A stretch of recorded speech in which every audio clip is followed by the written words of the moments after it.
Hello, guys. Welcome back to Sloth Box. I'm joined by the prospect, Tomlin. How are you, man? What have you been up to today? Oh, shoot, I'm doing great, man. I got some great mitt work in this morning, put in about 12 rounds, get a little rest in the middle as I hit my training session tonight, getting ready for June 10th. I just want to start right from the start. How did Tomlin get into boxing? Oh, man, way back when. I was like 9 years old, okay? I think I was playing basketball or something at the time, not really feeling it. Obviously, wasn't going to grow incredibly tall or anything. So I was looking for sports that I could flourish in. And I started boxing in this little gym in Ashland City with Caleb Plant's dad, Richie Plant. And yes, of course, Caleb's working in the gym as well. And Richie was my first coach. We bounced around with a couple different coaches throughout the years. Started winning in the amateurs, working my way to regionals, working my way to nationals, becoming ranked in the top five in like three different weight classes and the nation in the amateur rankings and whatnot. And finally decided to go pro as soon as I turned 19 years old. I was like, if I'm ever going to do this, let's just go after it and get it.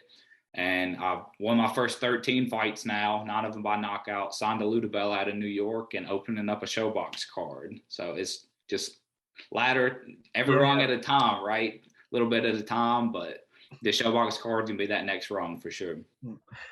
So when you found boxing, like you say, you was dabbling around with other sports and stuff. Mm-hmm.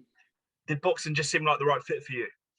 Yeah, I love those other sports. They were cool, but boxing I've always just loved, adored. There's just something about it. One person in the ring across from one other person in the ring, you're in there by yourself. I think that's just pure competition, and I feed off of that, especially in the pro game. I feel like my style is so much more apt for the pro game. Then you add the fans and everything else into it. I just adore it. I just wanted to ask, like you mentioned, your first trainer was Caleb Plant's dad. It's Mm-hmm. been a fast journey for you. It's been about 4 years and you're 13 and 0. Am I right? Yes, 13 no, Yes, moving 13 and quick. 0. And I just have you sparred any of those top guys in your division since that time? I haven't had a chance to spar any of the top guys just yet. I've been out in Vegas working with a lot of them, working with a lot of other prospects. One of the names that comes up is the guy with top rank, Andreas Cortez. I Mm-hmm. did some sparring with them in Vegas and then flew them out to some camp with us for my fight coming up against Charlie Serrano. Worked with him and his brother. They're great people. The main thing I'm trying to do is just get as many different looks as I can. I was just out in Tampa, Florida recently and got like 25 different rounds with, I don't know, 4 or 5 different guys. And I never know what my guy's going to do when I get in there to fight, right? So I try to get as many different looks as I can, all right-handed guys about my size, of course. But I just right straight into it. You've got your fight in a few weeks. How's camp and preparation been for that? oh, everything's been amazing. Weight right on point. Training's been great. Traveling to spar. Of course, I've got my guys here at home that I'm sparring with as well. Getting 2 or 3 training sessions in every day. Everything is on point. And then mentally, I feel like this is one of the best fights I've had with that. Like just with obviously it's the biggest platform that I've been on yet, Mm-hmm. but I'm just so calmed in this fight. I just want to go in there and handle business, and everything's amazing, man. How does it feel to be able to like fight on a platform of that size at like such an early stage in your career? Yeah, you're still a young guy, you're a prospect, but you've been doing it for 13 years at this point. So, and I've said that before, I felt like I've been on that level for a long time. I'm just now finally getting the recognition. A lot of people thought I was too Yeah. young, didn't have the skills yet, but I felt like I've been here for a while now. And now that I do finally have the opportunity to get on a platform like that, I'm going to take full advantage of it and let everybody know that I've belonged on there for a long time and they're just now getting to see me. For your next fight, you're fighting another guy who's well, someone's O's got to go basically. Yeah, Chan not Thompson. mine. Chan Thompson's Yeah, always got to yeah. go. Mo's not going anywhere. Chan Thompson's 10 and 0. And people thought that your last fight against Serrano would be a big test, but Hmm. this, on paper anyway, seems like a much bigger test. How do you feel going into that fight? Yeah, I feel great about it. It's definitely a big test. This is my first undefeated guy. Obviously, I'm going to fight a lot of them in my career, but this being the first one, Yeah. He's got a lot of different skills. Although I feel like I'm a little better in every facet. I feel like my speed's better. I feel like my power's better. I feel like my footwork's better. I got to get in there in round one and start to figure that out. Like I said, I never know what somebody's going to bring into a fight until I get in there and that bell rings, right? Everybody's got a plan until they get punched in the Exactly. face. Yeah. But I'm going to get in there in the first round, figure out what Chan Thompson is working with, and just adapt to it and start to take over the fight. Like we said, you're 13-0 with 9 KOs. Are you going to look to add to that KO streak as you're on the big Oh stage? gosh, Come on, it's the absolutely. I'm perfect looked at. stage. Yes, it's a perfect stage for it. Yeah, if I'm obviously you don't look for the knockout, but my name being short fuse, you get in there, you start taking some Exactly. punches. Man, it just comes out, right? I gotta look for it at some point in the fight.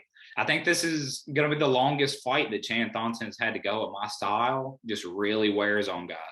So I'm gonna break Chan Thonson down, and hopefully that's gonna be my prediction. I'm gonna break Chan Thonson down in the early rounds and then take him out in the 6th, 7th round. So keep that KO streak rolling. Lovely. Well, I hope that happens. But away from yourself, elsewhere in the lightweight division, we've got Kambosos against Haney. Oh, what a fight. Yeah, what a fight. But Haney's obviously backing himself to pull off the upset. Mm-hmm. Who do you see coming out victorious in that fight? Gosh, I've been asked about this one a lot. It's such a tough one because I don't know. I feel like Haney hasn't been in there with anybody like George. George he's got sneaky speed and sneaky power. It's not something that you just watch on film and you can pick up on it. It's something that you don't see until you get in there. When I was at the Kambosos Lopez fight in New York, that's where I noticed it. I was like, oh, I've seen George fight before. And then I saw it in person. I was like, man, he's a little faster than he seems. He's a little, and it's just gonna be a great fight. Can George work around Haney's long arms and things like that, get inside and get those quick shots off, or is Haney just going to use his jab, control the distance, and take over that way and win a decision? I think no matter what, it's going to go to a decision in this fight. Yeah. So who gets the toss up on that? Because I've said it's going to be a really close fight that George edges out by a round or two, because I think Haney's going to feel that pressure, and George coming in with that speed, and he's going to crack just a little bit in some of the later rounds, like you saw in like that Linares fight when he got rocked. So that's kind of my prediction. Yeah, so you're picking Kambosos, right? Kambosos by a razor thin, like unanimous or split decision. It's a toss up on that one for me. Elsewhere, we've got Tank versus Rolly Romero. Mm-hmm. I'm not sure if you've seen any of the trash talk or anything. It's a bit. It's hard hard to miss, honestly. There's a whole lot of it going around. Yeah, but Romero himself is also backing himself, not just upset Tank, but upset the boxing scene. Mm-hmm. Do you agree with him? Do you think he will, or is he all talk? I don't think he's all talk. I think he's a really hard style to fight. Just a brawler like that. He's a rough guy. He hits really hard. So those first couple rounds are gonna, be thin ice for Tank. He's gonna have to really box well and let Rolly throw himself out. If Tank doesn't get caught with anything though in those first couple rounds, and it does get to the 5th, 6th round, Tank shots are starting to add up. Rolly's throwing his power and missing, tiring himself out. I feel like Tank's gonna brutally knock out Romero. It's gonna be bad. But Tank just has to be careful in those first couple rounds and let Rolly wear himself out. Try not to play too much into the trash talking part. I think Davis is going to do a really good job with that, because he's a professional. He's been in fights like this before, and Romero not so much. So for you can't quite see an upset from Romero. I don't see it coming. I feel like most people don't see it coming. It definitely would shake things up a little bit if it were to happen. I don't see it happening. I'm not sure there's a world where Romero knocks out Tank like that. Who knows though? It's boxing. Anything can happen, right? The last question from me. I like to ask most fighters I speak to this. It's the end of the year. It's Christmas time. You're with your family. Maybe you've got a hot cup of cocoa. I don't know what you do at Christmas, but where do you see yourself come the end of the year? What have you done? Oh man, I'd like to get another fight in. At least one more after this fight. Then maybe chill around Christmas. I just had 3 big fights this year against 3 good opponents probably.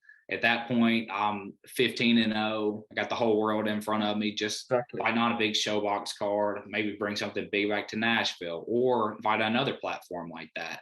I'm 15-0. Just kind of sit back and see what DeBella wants for me, see where I'm going next. Maybe normally when Christmas rolls around, I got a fight coming up. I'm cutting weight. My whole family's talking about it. It'd be nice to be able to relax around that time and actually enjoy it. But we'll see. If they got a big fight for me, I'm ready for it. Well, it's been a pleasure to speak to you, mate. You've been Tomlin off in Linda Dixon, and thanks for joining us, mate. Yeah, thank you so much for having me. Thank you.